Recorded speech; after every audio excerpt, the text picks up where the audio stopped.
Welcome to Vintage Bricks. James, your host. Up here, I have a set that I have neglected for several years, King Leo's Castle. I have to admit, I got this set initially for one of my 5-year-old grandsons, and if it's a perfect set for that kind of thing. So if you have you're one of your kids or grandkids who like to play with a real Lego castle, this would be a great set to have them get started with. Now, on to one of the best features are the minifigures. And as is fitting for a castle this size, there are 8 minifigures if you include the skeleton. And we'll start with our king here. King Leo. I mean, maybe not the most striking king I've seen, but certainly love his colors. And that horse, bartered horse, is amazing. His queen, Leonora. What are those keys for? She has those wearing the keys. And one of my favorite ones is Princess Storm.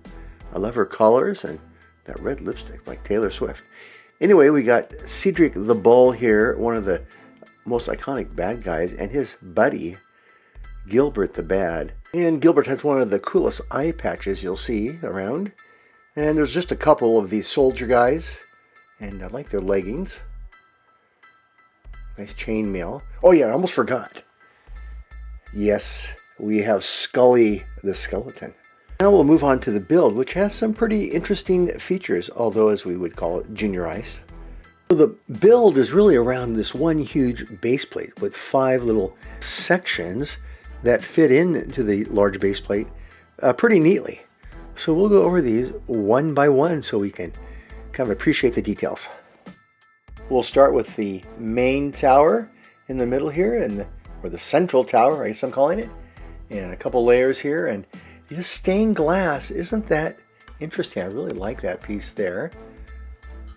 And then on the first floor, the back has a huge tapestry, and King Leo's chair there is thrown as a secret compartment underneath it. And even the flag had a lion on it. Oh, the lion architecture. King Leo is all about the lion. There he is, way in the back, looking pretty smug, hoping Cedric the Bull doesn't attack him. Okay, well, look at the next part here, which is the attacking the treasure tower. Cedric the Bull is not done. He has this really nice siege weapon here. And the idea, you have to hit the bottom. Oh, don't hit each other. No, kids, don't do that. Anyway, you hit the bottom here and of the wall, and it's supposed to pop out the treasure. It took me, I got it to work. But it actually took me, 7 tries to get that to work. Okay, now we're moving to the top back left to Queen Leonora's jewel tower that is guarded by these axes. So Cedric the Bull's not coming around here. It's too dangerous. There's the jewel in the middle there. She's kind of sitting there enjoying her wine, feeling like the queen that she is. Then finally we have the defense tower that has the obligatory catapult and the ever-present skeleton helping the defense of this. So there we have it, the makeup of King Leo's castle. Well, it's a fun time to look at a Lego commercial, which is a little bit cornered, but it is Y2K in the year 2000. So let's watch this and see what happens. They don't play by the rules at the new LEGO Knights Kingdom. The evil robbers will try anything to nab the royal jewels. But you've got your own ideas. Give them the axe, or a blast from the past. There's nothing you can build to stop these thieves. Well, almost nothing. Your world, your rules. Okay, give them the axe or the blast from the past. That was pretty amazing.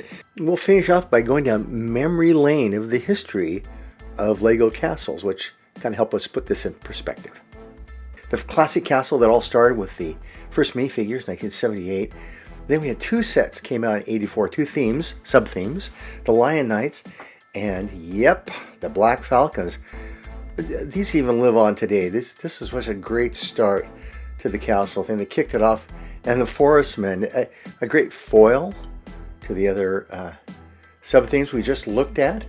The Black Knights, really like this set. That they kind of went away from the gray and put the black in there. It's kind of a... Oh, then the Wolfpack, these sneaky little guys. Okay, then the Dragon Masters. Now we get into a little more mystical. And they had Magisto, the Royal Knights, the first Crown Knight. There he is.